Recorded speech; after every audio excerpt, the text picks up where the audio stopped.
మనిషి తట్టుకోలేని కష్టాలలో అత్యంత భయంకరమైనటువంటి కష్టం కారాగారవాసం.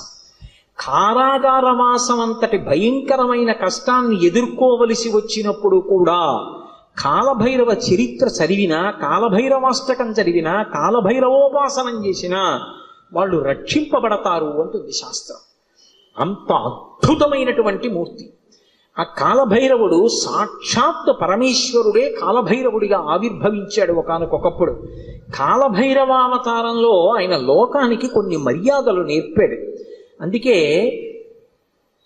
ఒకప్పుడు అందరికీ ఎలా అతిశయం కలుగుతూ ఉంటుందో, గర్వం కలుగుతూ ఉంటుందో, అలా త్రిమూర్తుల యందు కూడా ఇటువంటి పోకడ ఒకటి రజోగుణ సంబంధమైనటువంటి వారి యందు కలుగుతూ ఉంటుంది.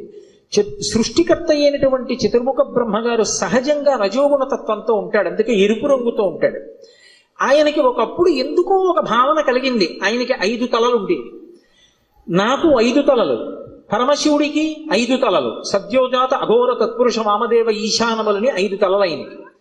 నాకు 5 తలలు, నాకంటే బ్రహ్మగారికి 5 తలలు. నాకు శంకరుడికి ఏం తేడా? మేమిద్దరం సమానం, నేనే సృష్టిలో అధికుణ్ణి అని వేదములను పిలిచి అడిగాడు. నేనా కాదా అన్నాడు. ఋగ్వేదము, సామవేదము, యజుర్వేదము, అథర్వణ వేదము కూడా నువ్వు కాదు, పరమశివుడే సృష్టికంతటికీ కూడా మహాపురుషుడు, ఆయననే వేదములన్నీ కొలుస్తున్నాయని చెప్పి ఆయన అంగీకరించలేదు. ఆయన అహంకారం తగ్గించడానికి శంకరుడు సభలోకి ప్రవేశించాడు. ప్రవేశిస్తే ఒక్కొక్కసారి అతిశయం, గర్వం అనేటటువంటిది కలగకూడదు, కానీ అది కలిగితే ఎంతటి వారిని కూడా ఎలా పడగొట్టేస్తుంది అన్నదానికి ఈ ఆఖ్యానాలన్నీ వస్తాయి. రామకృష్ణ పరమహంస ఒక అద్భుతమైన మాట చెప్పేవారు. ఒకప్పుడు ఒక మహారాజు గారు ఒక భద్రగజం మీద ఎక్కి వస్తున్నాడు. భద్రగజం అంటే ఎంత ఉంటుంది? గురువాయూరులో రాత్రి కృష్ణుడి ఆలయం చుట్టూ ప్రదక్షిణం చేస్తాయి ఏనుగులు, అందులో భద్రగజాలు వస్తాయి. భద్ర అనే జాతికి చెందినటువంటి ఏనుగులు. అసలు ఆ ఏనుగుని చూస్తే ఓ పెద్ద కొండ శిఖరం నడిచి వెడుతున్నట్టు ఉంటుంది. వచ్చి వరుస క్రమంలో నిలబడతాయి గుడి చుట్టూ. అది ఎక్కాలంటే నిచ్చెనేసుకుని ఎక్కాలి. కానీ ఎంత క్రమశిక్షణగా ఉంటాయంటే దాని కుంభస్థలం మీద కృష్ణ పరమాత్మ విగ్రహం పెడతారు. పెట్టి అర్చకుడు ఎక్కడానికి వచ్చినప్పుడు అది కాలు చాపి ఈ సంధి భాగం బయటికి వచ్చేటట్టుగా, ఎముక పైకి వచ్చేటట్టుగా ఉంచుతుంది. ఉంచి తల ఇలా పెడుతుంది. పరిగెత్తుకుంటూ వచ్చి అర్చకుడు దాని చెవి పట్టుకొని ఈ సంధి భాగమునందు ఎగిరి కాలు పెట్టి మెట్లెక్కినట్టుగా దాని శరీరం మీద ఎక్కేసి కుంభస్థలం మీద కూర్చుంటాడు. అంతెత్తునుంటుంది భద్రగజం. అది దగ్గర నుంచి వెడుతూ ఉంటేనే ఉద్విగ్నత కలుగుతుంది. అటువంటి భద్రగజం ఎలా ఉంటుందో అంత ఎత్తున ఉండేటటువంటి స్వరూపమైతే భద్రగజంలా నడుస్తున్నాడు రా అంటారు. అలా ఒక మహారాజు అటువంటి భద్రగజం మీద వెళ్ళిపోతున్నాడు రాజవీధిలో. అటువంటి ఏనుగు వస్తోందంటే దాని ఒక్కొక్క కాలు ఇంతంత లావులు ఉంటుంది. పాదం ఎత్తి వేస్తే గుండ్రంగా ఉంటుంది. ఏ ప్రాణైనా అణిగిపోతుంది. అందుకని అన్ని పక్కలకపోతాయి. అటువంటి ఏనుగు వస్తుంటే కన్నంలోంచి ఓ చిరుకప్ప ఒకటి పైకొచ్చి కప్ప కాలెత్తింది. కాలెత్తి చై బుద్ధి లేని ఏనుగా పక్కకి పో అని ఆశ్చర్యపోయారు. రామకృష్ణ పరమహంస శిష్యుడు నిలబడున్నారు అక్కడ. వాళ్ళకి సిద్ధులు ఉన్నాయి. ఆ శిష్యుడు చూసి గురువుగారి వంక తిరిగి అన్నాడు, హే బ్రహ్మన్, ఒక భద్రగజం వస్తోంది, దాని మీద మహారాజు వస్తున్నాడు. ఒక కప్ప కన్నంలోంచి బయటకు వచ్చి ఏనుగు మీద కాలెత్తి పక్కకు పోతావా పోవా అంటోంది. దీనికి బుద్ధిహీనత, అతిశయమా? ఎందుకు ఇలా కాలెత్తిందని అడిగారు. అడిగితే పరమహంస ఒక్క నిమిషం కళ్ళు మూసుకొని కళ్ళు తెరిచి అన్నారు, ఇవాళ సాయంకాలం ఈ రహదారి మించి ఒక జేబుకి చిల్లు ఉన్నటువంటి లాల్చీ వేసుకున్న వ్యక్తి వెళ్ళాడు. ఆయన జేబులో 4 పావలాకాసులు ఉన్నాయి. పావలాకాసు చిన్నగా గుండ్రగా ఉంటుంది కదూ, ఆ కన్నంలోంచి జారి పావలాకాసు కింద పడింది. కింద పడిన పావలాకాసు దుల్లుకుంటూ ఆ కన్నంలోకి వెళ్ళింది. కన్నంలో కప్ప ఉంది. కప్పకి పావలాకాసు దొరికింది. ఇప్పుడు కప్ప దగ్గర పావలా ఉంది కదూ, ఏనుగు మీద కాలెత్తింది. పావలా ఉన్న కప్ప ఏనుగు మీద కాలెత్తితే అన్నీ ఉన్నాయనుకున్న నాబోటిగాడు విర్రవీగితే అందులో అతిశయం ఎంత విచిత్రమైన లక్షణాన్ని కల్పిస్తుందో చూడండి. బ్రహ్మగారి అంతటి వాడికి ఒకప్పుడు ఈ ఆవేశం వచ్చింది. ఎందుకు అంటే తలల సంఖ్య లెక్క పెట్టాడు. నాకు 5, నీకు 5. ఇదే బ్రహ్మగారి కౌశికీ వృత్తాంతంలో పార్వతీదేవి దగ్గర అంత వినయంతో మాట్లాడాడు. ఒకనాడు నా నొసటి నుంచి పైకొచ్చావు, నాకు పుత్రసముడివి, నా కాళ్ళు పట్టుకు నమస్కరించు, ఆశీర్వదిస్తా అన్నాడు. శంకరుడు చూశాడు, ఓహో చాలా ఉద్ధతితో ఉన్నాడు, అహంకారంతో ఉన్నాడు. నాకు 5 తలలు, తనకు 5 తలలు అనుకుంటున్నాడు. కానీ నా 5 తలల వెనక ఒక తత్వం ఉంది. అది తూర్పుకి తిరిగి ఉన్నటువంటి తలని తత్పురుష ముఖం అంటారు, దక్షిణానికి ఉంటే అఘోర ముఖం అంటారు, పశ్చిమానికి ఉంటే సజ్జోజాతం అంటారు, ఉత్తరానికి ఉంటే వామదేవం అంటారు, పైకుంటే ఈశానం అంటారు. ఈ పంచభూతముల మీద మోక్షం మీద అధికారం కలిగి ఉంటాడు 5 ముఖాలతో. ఖట్మండూలో ఉంటుంది 5 తలలతో ఆ శివలింగం. నాతో సమానుడు అనుకుంటున్నాడు ఈ బ్రహ్మగారు. ఆయన బ్రహ్మమస్తకావళి నిబద్ధతే నమః శివాయ అని పేరు. ఈ సృష్టి అంతా కూడా కల్పాంతం అయిపోయినప్పుడు బ్రహ్మగారు పడిపోతాడు. పడిపోతే చూస్తాట శంకరుడు, అయ్యో పాపం, మొట్టమొదట పుట్టాడు అందరికన్నా, వేదములు ఇచ్చి సృష్టి చెయ్యమన్నాను, ఈయన కూడా బొత్తిగా ఇలా శ్మశానంలో పడిపోతే ఏం బాగుంటుంది, ఈయనకో మంచి స్థానం ఇద్దామని చెప్పి ఆ పుర్రి తీసి ఓ తడపలో గుచ్చుకుని మెళ్ళో వేసుకుంటాడు. ఆయనకి చేతకాక కాదు, ఓ బంగారం గొలుసు చేయించి ఇచ్చేవాళ్ళు లేక కాదు, బ్రహ్మగారిని గౌరవించడానికి ఓ పుర్రేసుకున్నాడు. ఇలా ఎంతమంది బ్రహ్మలు విడిపోయారో ఆ పుర్రెల మాల పెద్ద మాల అయింది. పునుకల పేరు కంఠమున భూరి భుజంగము భూషణంబుగా అనయము భస్మధారణము ఎద్రి నివాసము మేరు విల్లుగా అనుగుగ దంతి జన్మమును హస్తమునందు కపాల చోళముల్ పడిబడి దల్తు శంకరు కృపావర రూపమును ఆశ్రయించదన్నంటారు. ఇప్పుడు అంతమంది బ్రహ్మల యొక్క పునుకలు ఆయన మెడలో హారంగా ఉంటాయి, అందుకేసుకుంటాడు పుర్రెలమాల. అరే, ఈ బ్రహ్మకి అతిశయం కలిగిందని తనలోంచి ఒక ప్రాణిని ఉత్పన్నం చేశాడు. భృంగి యొక్క అంశ, భృంగి యొక్క అవతారం వచ్చినటువంటి వాడు. ఒక్కసారి పరమశివుని అంశతోటే భైరవుడు ఉత్పన్నమయ్యాడు. ఆ భైరవుడు ముమ్మూర్తుల పరమశివుడు ఎలాగే ఉంటాడో అలాగే ఉంటాడు. ఆయన వస్తూనే ఆ బ్రహ్మగారి యొక్క పైన ఉన్నటువంటి తలకాయని పెద్ద యుద్ధం చేయలేదు, ఇలా గిల్లేశాడంతే. లోకంలో చూడండి ఒక మాట అంటారు, అదే అలా గిల్లేస్తున్నాయట్రా అంటారు. అన్నిటికన్నా తేలిక ఏమిటంటే గిల్లేయడం. అలా వెళ్ళిపోతే ఇలా గిల్లేసాడు అనుకోండి, తీయిపోతుంది అంతే. అది బాగా బలం ఉన్నవాడు ఏం చేస్తాడు, గిల్లుతూ ఉంటాడు. గిల్లి గజ్జాలు ఎట్టుకుంటాడు రా అంటారు. అందుకే గిల్లేయడం అంటే అంత తేలిక. యువతల వాడికి బలం ఎక్కువ ఉంటే బలం తక్కువ ఉన్నవాడిని గిల్లేస్తాడు. అందుకే బ్రహ్మగారి 5వ తలకాయని కష్టపడి తొలగతోశాడం లేదు, గిల్లీశాడంటారు. శంకరాచార్యులు వారు సౌందర్యలహరిలో కూడా అలాగే రాశారు, అంత అందంగానూ రచన చేశారు. మృణాళీ మృద్వీనాం తవ భుజలతానాం చతసృణాం చతుర్భిః సౌందర్యం సరసిజ భవస్తౌతి వదనైః నకేభ్యః సంత్రస్సన్ ప్రథమమథనాదందకరిపోః చతుర్ణాం శీర్షాణాం సమమభయ హస్తార్పణధియా అన్నారు. శంకరులకు శంకరులే చెల్లు. అహంకరించాడని కాలభైరవుడు ఓ తలకే గిల్లేశాడు. ఏమండి, ఇప్పుడు నేను ఇలా పట్టుకుని ఇలా గిల్లేశాను అనుకోండి, ఆ మిగిలిన పువ్వు ఏమనుకుంటుంది, దాన్ని ఒకదాన్ని గిల్లేండి, నా జోలికి రాడనుకుంటుందా? ఏమో ఇలా అన్నవాడు మళ్ళీ ఇలా అంటే అది ఉడికిపోతే మళ్ళీ వచ్చేస్తుందేమో చెయ్యని.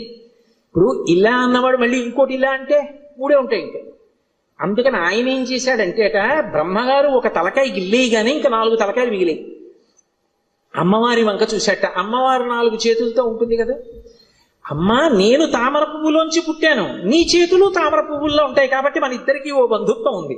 అమ్మా, నా 4 తలకాయలు తామర పువ్వుల్లాంటి నీ చేతుల కింద పెడతాను, కాపాడమ్మా అని 4 తలకాయలు గబగబా పెట్టుకెళ్ళి అమ్మవారు 4 చేతుల కింద పెట్టేటప్పటికి మళ్ళీ గిల్లుదామని చూశాడు. పైన అమ్మవారి చెయ్యి ఉంది, నవ్వి ఊరుకున్నాడు.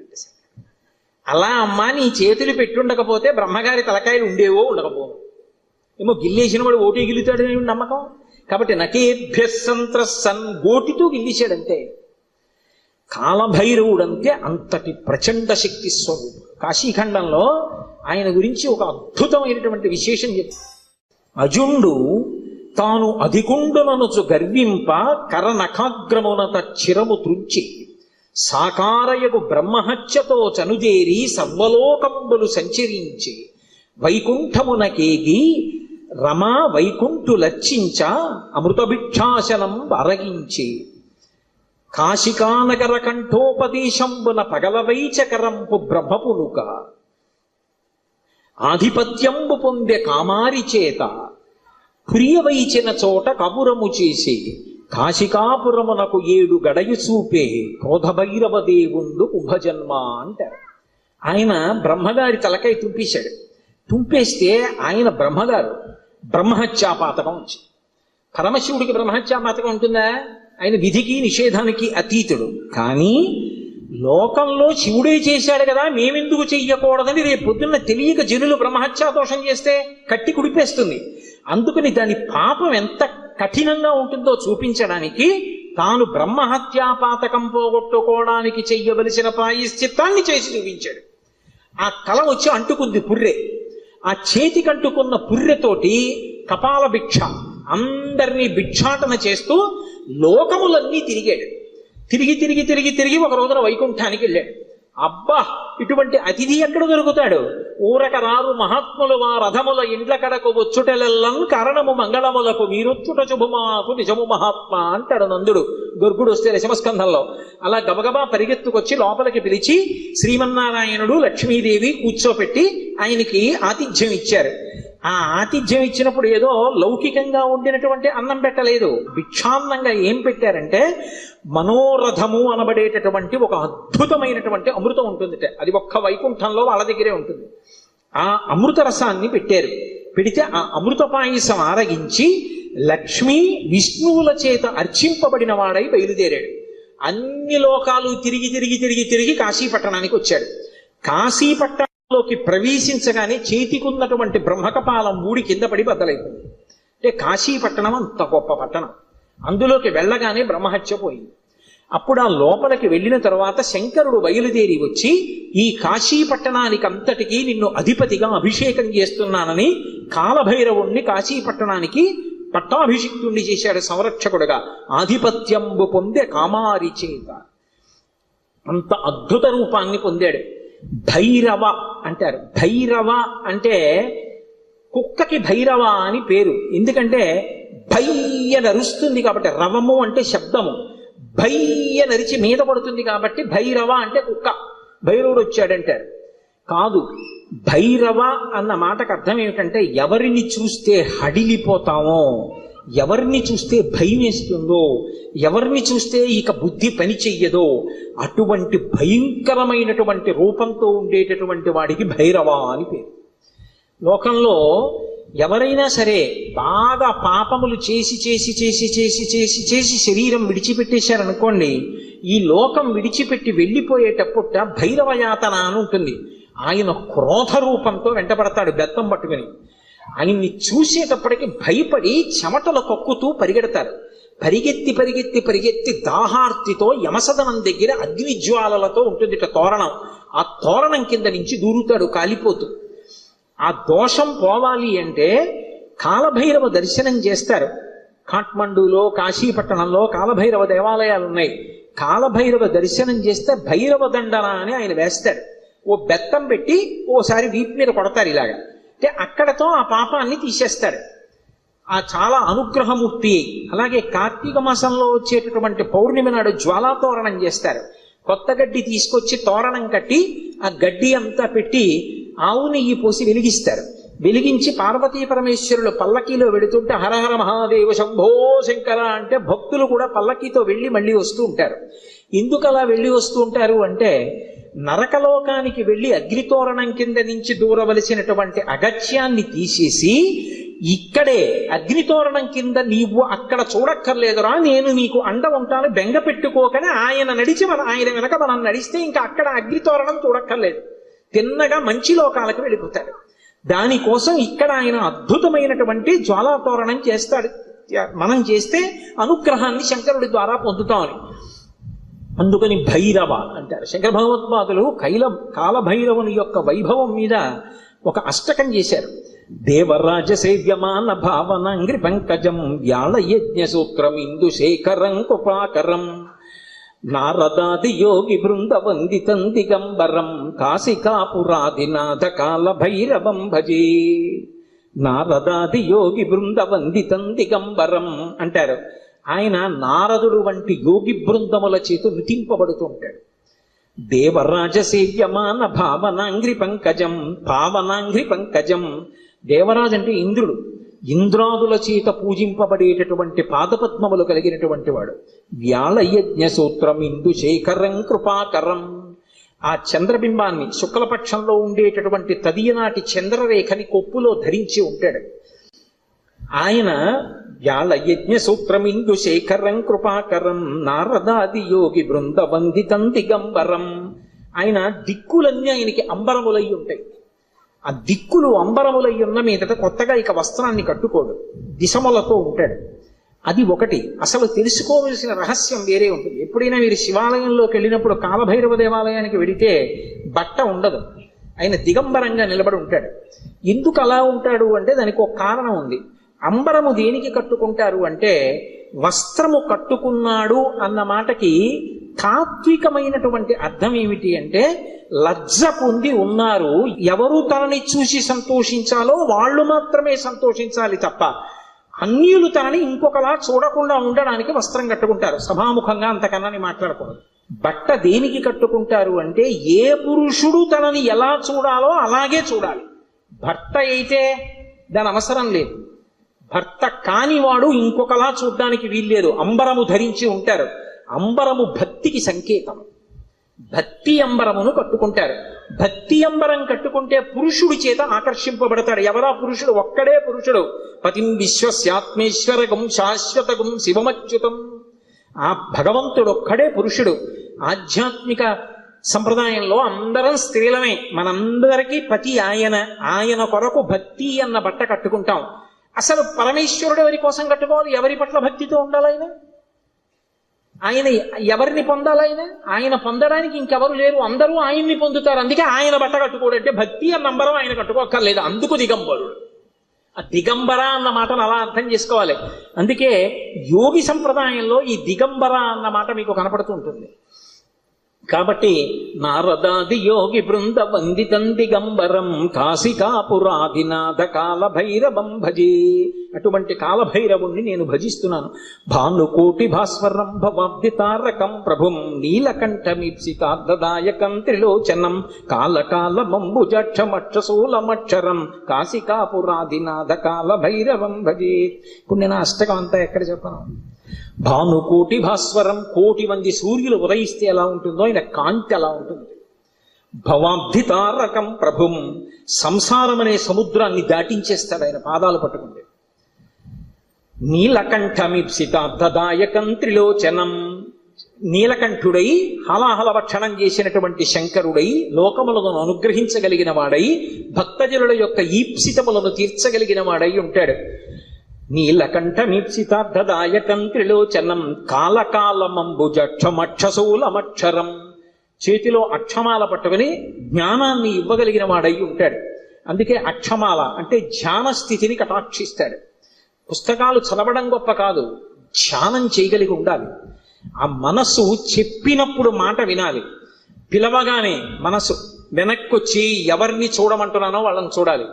రా చూడు పార్వతీ పరమేశ్వరుల పాదద్వంద్వాన్ని అనేటప్పటికీ అది గబగబా వచ్చి కూర్చుని చూడడం అలవాటు అవ్వాలి. మనసు ఎలా వినాలి అంటే, కుక్క మాట విన్నట్టుగా వినడం, ఎద్దు మాట విన్నట్టుగా వినడం మనసుకి రావాలి.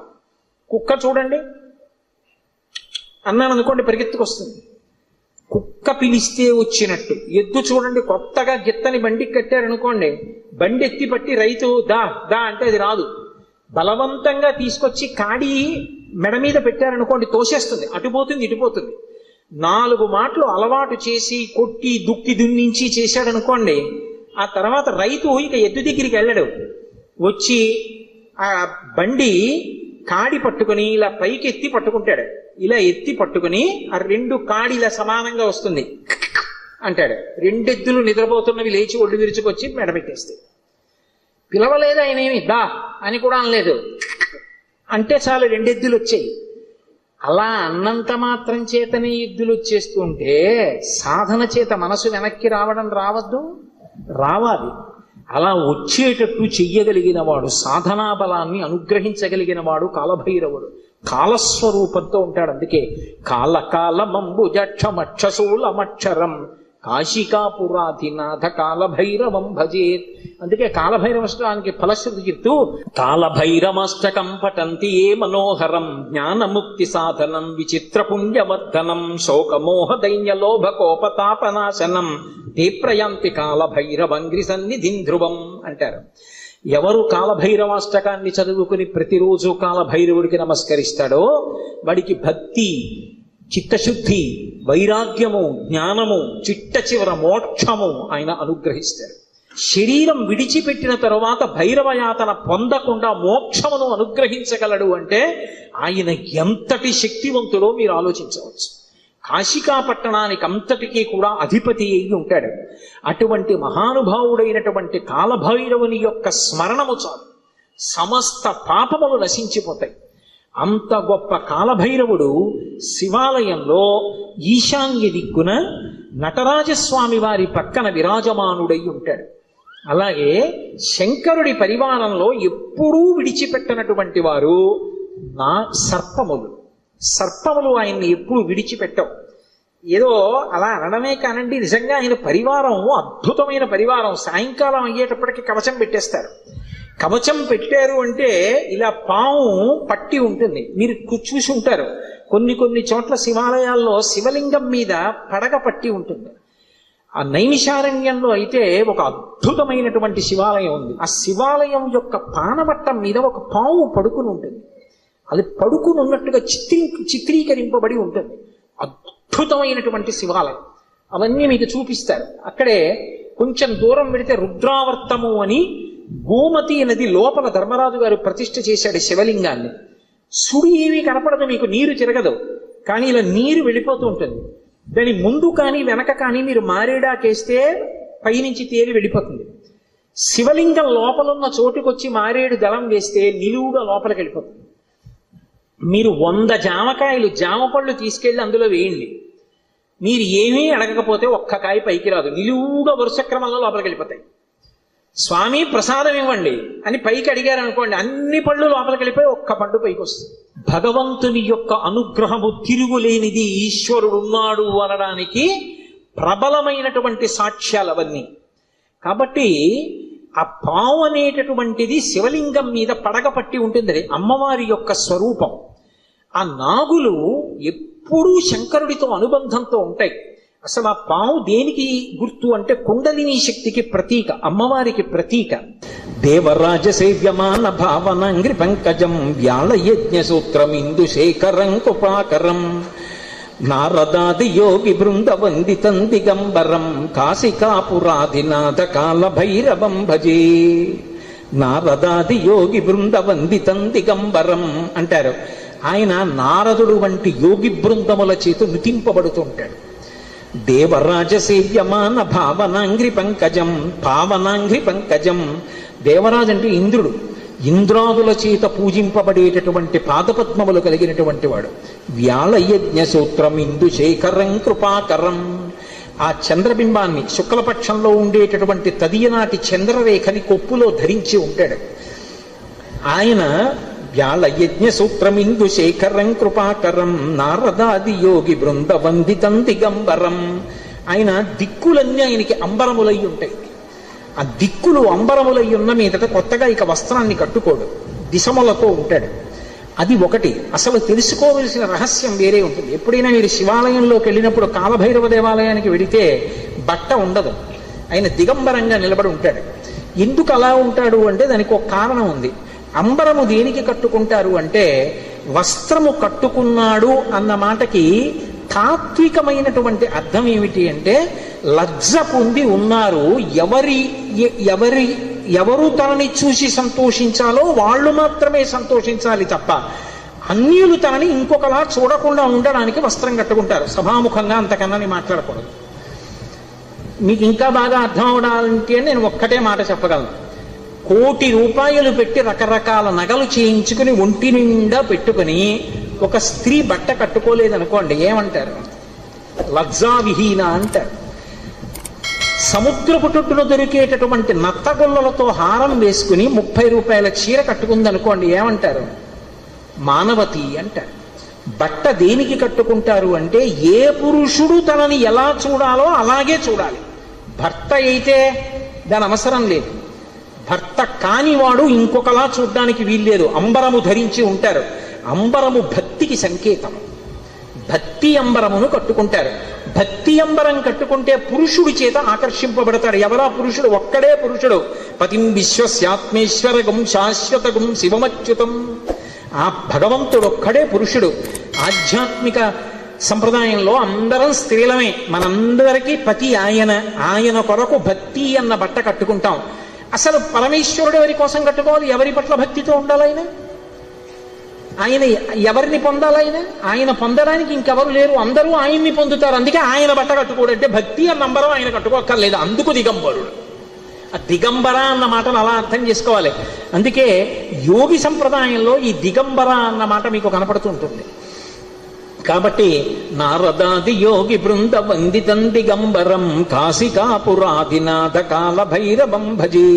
అటువంటి కాలభైరవుణ్ణి నేను భజిస్తున్నాను. భానుకోటి భాస్వరం భవాబ్దితారకం ప్రభుం నీలకంఠమీప్సితార్థదాయకం త్రిలోచనం కాలకాలమంబుజక్షమక్షశూలమక్షరం కాశికాపురాధినాథ కాలభైరవం భజే. ఇప్పుడు నేను అష్టకం అంతా ఎక్కడ చెప్పను? భానుకోటి భాస్వరం, కోటి మంది సూర్యులు ఉదయిస్తే ఎలా ఉంటుందో ఆయన కాంతి అలా ఉంటుంది.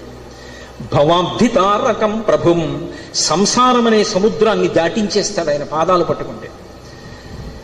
నీలకంఠమీప్సితార్థదాయకం త్రిలోచనం, నీలకంఠుడై హలాహల భక్షణం చేసినటువంటి శంకరుడై లోకములను అనుగ్రహించగలిగిన వాడై భక్తజనుల యొక్క ఈప్సితములను తీర్చగలిగిన వాడై ఉంటాడు. నీలకంఠమీప్సితార్థదాయకం త్రిలోచనం కాలకాలమంబుజక్షమక్షశూలమక్షరం, చేతిలో అక్షమాల పట్టుకుని జ్ఞానాన్ని ఇవ్వగలిగిన వాడై ఉంటాడు. అందుకే అక్షమాల అంటే ధ్యాన స్థితిని కటాక్షిస్తాడు. పుస్తకాలు చదవడం గొప్ప కాదు, ధ్యానం చేయగలిగి ఉండాలి. ఆ మనస్సు చెప్పినప్పుడు మాట వినాలి. పిలవగానే మనస్సు వెనక్కొచ్చి ఎవరిని చూడమంటున్నానో వాళ్ళని చూడాలి. రా చూడు పార్వతీ పరమేశ్వరుల పాదద్వంద్వాన్ని అనేటప్పటికీ అది గబగబా వచ్చి కూర్చుని చూడడం అలవాటు అవ్వాలి. మనసు ఎలా వినాలి అంటే కుక్క మాట విన్నట్టుగా వినడం, ఎద్దు మాట విన్నట్టుగా వినడం మనసుకి రావాలి. కుక్క చూడండి అన్నాను అనుకోండి పరిగెత్తుకొస్తుంది, కుక్క పిలిస్తే వచ్చినట్టు. ఎద్దు చూడండి కొత్తగా గిత్తని బండికి కట్టారనుకోండి, బండి ఎత్తి పట్టి రైతు దా దా అంటే అది రాదు. బలవంతంగా తీసుకొచ్చి కాడి మెడ మీద పెట్టారనుకోండి తోసేస్తుంది, అటుపోతుంది ఇటుపోతుంది. 4 మాటలు అలవాటు చేసి కొట్టి దుక్కి దుమ్మించి చేశాడనుకోండి, ఆ తర్వాత రైతు ఇక ఎద్దు దగ్గరికి వెళ్ళడు. వచ్చి ఆ బండి కాడి పట్టుకుని ఇలా పైకి ఎత్తి పట్టుకుంటాడు. ఇలా ఎత్తి పట్టుకుని ఆ 2 కాడిలా సమానంగా వస్తుంది అంటాడు. 2 ఎద్దులు నిద్రపోతున్నవి లేచి ఒళ్ళు విరుచుకొచ్చి మెడబెట్టేస్తాయి. పిలవలేదు ఆయన, ఏమి దా అని కూడా అనలేదు, అంటే చాలు 2 ఎద్దులు వచ్చాయి. అలా అన్నంత మాత్రం చేతనే ఎద్దులు వచ్చేస్తూ ఉంటే సాధన చేత మనసు వెనక్కి రావడం రావద్దు, రావాలి. అలా వచ్చేటట్టు చెయ్యగలిగిన వాడు, సాధనా బలాన్ని అనుగ్రహించగలిగిన వాడు కాలభైరవుడు.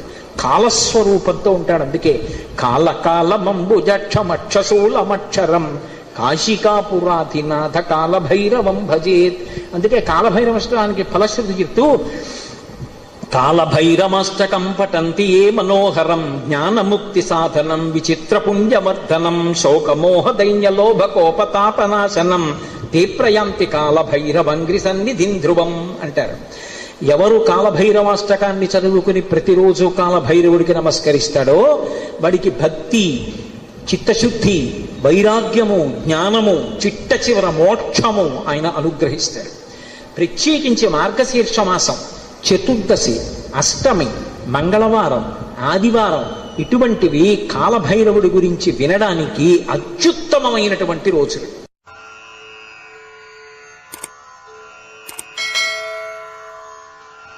కాలభైరవష్టానికి ఫలశ్రుతి చెప్తూ కాలభైరమష్టకం పఠంతి ఏ మనోహరం జ్ఞానముక్తి సాధనం విచిత్రపుణ్యవర్ధనం శోకమోహ దైన్యలోభకోపతాపనాశనం తే ప్రయాంతి కాలభైరవంగ్రి సన్నిధిం ధ్రువం అంటారు. ఎవరు కాలభైరవాష్టకాన్ని చదువుకుని ప్రతిరోజు కాలభైరవుడికి నమస్కరిస్తాడో వాడికి భక్తి, చిత్తశుద్ధి, వైరాగ్యము, జ్ఞానము, చిట్ట చివర మోక్షము ఆయన అనుగ్రహిస్తాడు. ప్రత్యేకించి మార్గశీర్ష మాసం, చతుర్దశి, అష్టమి, మంగళవారం, ఆదివారం ఇటువంటివి కాలభైరవుడి గురించి వినడానికి అత్యుత్తమమైనటువంటి రోజులు. కారాగారవాసం లాంటి ఆపదని కూడా తప్పిస్తాడు. శరీరం విడిచిపెట్టిన తరువాత భైరవయాతన పొందకుండా మోక్షమును అనుగ్రహించగలడు అంటే ఆయన ఎంతటి శక్తివంతుడో మీరు ఆలోచించవచ్చు. కాశికా పట్టణానికి అంతటికీ కూడా అధిపతి అయి ఉంటాడు. అటువంటి మహానుభావుడైనటువంటి కాలభైరవుని యొక్క స్మరణ